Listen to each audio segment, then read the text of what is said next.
It's like black. I don't think you're supposed to eat this. Looks like I think you guys should do it together. So, do you want some help? There you go. Now guys, seriously, if you got some questions for the cast, get up, get behind the mics. We got some people up, which is great. What the Alright, you gotta put it thick. You gotta put it thick. Well, no. Let's not make him do that. Yeah, I'll grab that. I'll grab this. Alright, let me hear some noise if you're ready for these guys to see some Aussie veggie mud. This is disgusting. Oh. Seriously, y'all. You claim this? Y'all proud of this? You're proud of this? It tastes like dead people. I feel like that's where everyone's going wrong, because you have to have butter, don't you?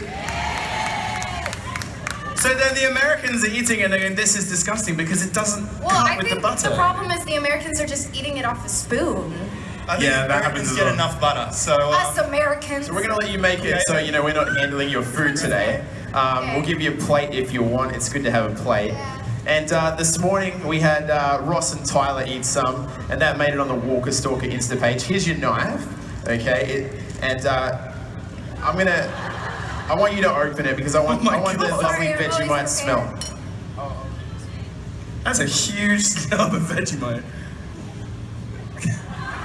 Why does it smell like barbecue? Alright, just get into it. Just a little bit. Don't. Yeah, but you should have hurried to only use a little bit. It should be like toasted That's with not butter. even Vegemite. Just get in there. Go crazy. So I think she's going to put some maybe on a corner or something, because that's not a lot of Vegemite. No, that's not bad though. It shouldn't be much more. There you go, that's it. That's fine. That's great. That's great. That's fine. I'll grab the knife. So Alright. scared. No, don't be scared, that's fine. I'm gonna hold it. Go for I'm it. like a really picky eater too, so.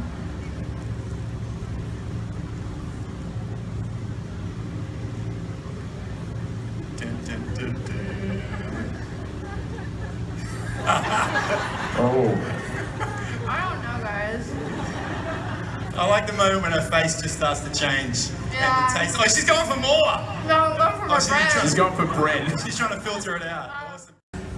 I had done my first episode, and then I didn't do my next episode for like 6 episodes. Then it was not the season premiere, the mid-season premiere, and it was the first time I was meeting the entire company. Really, it was there was Rick and Michonne and Daryl and Rosita and Carl and Jesus. They were all coming to meet Ezekiel for the first time. And it was so cool because they were really excited to meet me. I was so excited to finally meet them. But my first thing that I was shooting was where I was looking away from them and kind of talking about the kingdom, and then I would turn to them and tell them, you know, a little something more. And as I kind of turned, I looked, and it was like my TV came alive. You know, and it was all, and they were all standing there in perfect tableau, you know, it was, and for the first time in my life, because I pride myself on knowing my stuff, and you know, a couple of takes and I'm done. I could not remember my lines for the life of me, because every time I just turned around and I was just like, "Hi, Rick." Fortunately for me, I think Norman, who had like one line, forgot his too, so it made me feel a little bit better. Because he was just, I think he got lost in Rick's eyes, got lost in Andy's, you know, lovely blue eyes. Because Norman was standing there like this most of the time, doing that thing he does. This is what happened, Morello. Yo, I died, I looked at her, she was like, well, you're dead. Scott died, Hershel died, I looked over there and she was boo-hooing. I'm like, you didn't even cry for me. But I knew you were gonna die. Well, you know what's interesting? When I was doing my little research this week, because I chose to interview these two guys, you got voted the 8th saddest death in the whole series. 8th saddest. So that's where you got voted. Guess what? Scotty got voted. He's dead. Number one. Number one, man. In the whole series, in the whole show, was your death. No, you're number one. You're number one. He was number 8. It's still pretty good. Because everyone dies, don't they?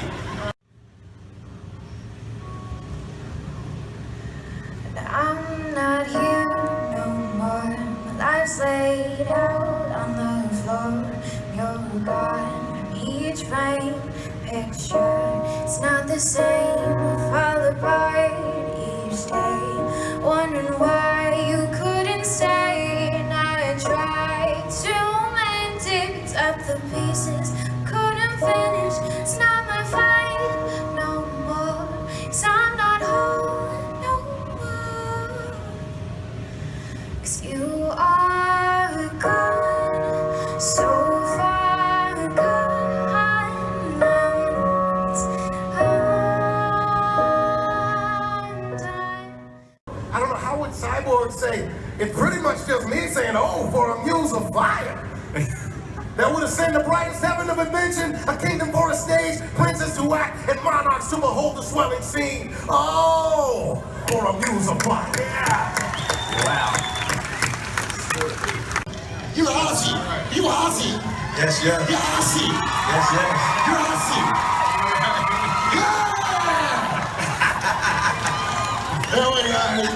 We got trouble. Surprise appearance. I did not drop the key. I heard you guys over there. I'm behind you signing over there with people over there, and you guys are bugging us. Well, Michael, Being a little too loud. Michael, I went to go see who was the most popular for signing. You were the most popular, and they're all beautiful young women. What? You were the most popular for getting signing, and they're all beautiful young women. Oh, you think so? Yeah. I was like, what do you got going on over there? I don't know, man. I don't think I'm Can we get another mic? popular. Can we get another one? You weren't very popular. Do you think I'm popular? Well, you must be. Give it up. I've never been popular. He is loved. I'm loved. Popular. That's No, better. it's called loathed. No. You know what they do? People on the show love to hate you. That's what they love. People love to hate They me, love to hate you. and you deserve it. And then you redeemed yourself. Who thinks I you redeemed myself. You did. Did I? Yeah. How'd I do that? You were the sacrificial lamb. I ain't no damn lamb. They put you on the spit. They eat lambs out here, you know that, don't you? Yeah, I know. I love lamb. I love lamb. Yes. I love But check lamb. this out. No, Rooker's still upset with me because he thinks I dropped the key on purpose. You dropped that damn key! You know you dropped that key! Give me that! Let's get another mic up here. Let's get another mic. He won't let it go. Stay up with us. I can't stay because the people over there. They didn't know I was leaving. I just snuck out the back door. So, what if we get a general consensus? Who thinks that T-Dog dropped the key by accident? Wow! Okay, Dude, that's right. a lot of people. Wait, that's not enough arms. I need more. Okay, what about on purpose? What? Oh my goodness! All right. Who thinks that T-Dog should have died before? Yeah, you did die before. Damn it, I can't use that line. Stay with you. No, your seat is too warm. No, we can't. I can't stay. No, I can't stay because I have to go and do something else. You're Italian. You don't got no Italian hook thing on your neck. That's not Italian. That's Samoan. You guys are beautiful. I'm gonna go. You guys finish talking to these young men. They are awesome. Take Michael Rooker, everybody! I have one thing to say. You guys are great. Both of these guys have the greatest kids and grandchildren for that guy that's speaking. Thank you, man. Applause, Michael Rooker, guys. Yeah, he's a bigger baby than all of them. I have a question for the man with the beard. Okay. That's, I heard you. Continue. Beard? Scruff. The beard, yes. Oh, the man with the beard. Beard. You! Beard. How did your friends and like family and stuff take it when you said you were playing Jesus? Can't tell if you're joking with me. So, this afternoon... Do you mean Aaron? Yeah. It's okay. It's a good. It's good if it's a joke. It's good if it's not a joke. But it was a funny ass joke. Like, oh my god, that shit was hilarious. Please do stand-up comedy by accident. Everyone knows he plays Jon Snow. Okay. Yeah. Come on. Well, when I told my parents I was going to be Jesus, it was an amazing day. No, it's okay. Don't worry about it. Don't worry about it. I don't even know what my name is. It's one of those deals where so many times in life, it's pretty much up to the lady. I mean, Ezekiel seems like, hey, you want to go out for dinner and a movie? I'm here. I'm free. I keep bringing you pomegranates. I'm just saying. But it's about Carol, she's a tough nut to crack. She holds her cards pretty close to the vest, and I think that as close as they've gotten, I don't know if that's ever gonna happen. Plus, I feel like whenever everybody wants something to happen, they're never gonna let it happen. It's gonna be a lot of like almost kissing, and then something will blow up, and a zombie will fall between them. Being chased around that field, just because I knew when we were doing it that it was just very different, and the vibe of it was very different. That episode was much more light, and I knew Norman and Andy had a good time on it. It was also quite fun knackering out Norman Reedus for an afternoon. It's so funny. I have a picture on my table of him chasing me, and he looks so tired. It's pretty funny, but his arms look good, so he's happy. It was Lincoln, aka Rick, and Reedus, aka Daryl, Dixon, Darrell, and Stephen Young, and aka Glenn. But they used to shoot each other with this pellet gun on the bottom. Yeah. I was just thinking that. I said, what are these people crazy? Yeah, I was like, I don't play that game. I don't like that game. That seems like it hurts. So, but that was their favorite prank, I guess. One of them. Too much pain. Oh. Judith. Yeah, I should be carried through the entire apocalypse. Fed, changed, take a nap. Cry the entire time. I'm for sure Judith. And No Judith responsibilities. is Judith played by twins, right? Well, there's like 12 of them. There's like several You're sets. always rotating. Sometimes I'll walk in and I'll be like, who the fuck are you? And then it'll be like, oh, I'm the new Judith. And you're like, you don't look anything like the other Judith. Baby Gracie is a set of twins as well. Yeah. So we get the reason why is because once one is temperamental, you gotta put it, Yeah, give it you're some like milk, annoyed switch with a them out. child. It's like, get the other one. And then They're get the other such one. divas. Just switch them out. Who's your favorite character apart from yourselves?